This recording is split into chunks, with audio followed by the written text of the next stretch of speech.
আগের মতো অঙ্ক আরেকটা দেখে নাও। ঠিক আছে, কি বলেছে 6 বছরে দ্বিগুণ, তাহলে 6 লিখে নেবো বছরটা। দ্বিগুণ, দ্বিগুণের জায়গায় আমরা কি লিখবো? 1 লিখবো। ঠিক আছে, এবারে বলছে কত বছরে 4 গুণ, তাহলে গুণের দিকে 4 লিখবো। এটা হচ্ছে জিজ্ঞাসা বা এক্স লিখে নাও।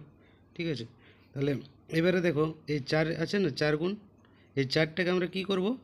4টাকে আমরা 1 মাইনাস করে লিখে নেব ডাইরেক্ট, তাহলে 3 লিখে নেব। ঠিক আছে, এটাও 1 মাইনাস করব, আর এটাও গুণগুলো যত গুণ থাকবে না ওর থেকে 1 মাইনাস করে নেব। ঠিক আছে, এবার এটা বা এটা আর এটা বা এটা, তাহলে 6/x is equal to 1/3, x is equal to 18 বছর।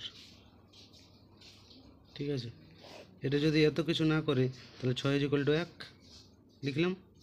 ঠিক আছে, এবারে এটা এক্স যেহেতু, তাহলে এটা তো বুঝতেই পারছো 3, তাহলে এটা না এক্স, তাহলে আর একদম পুরো ক্রস মাল্টিপ্লাই এক্স সমান 18 বছর। এভাবে করতে হয়। ঠিক আছে।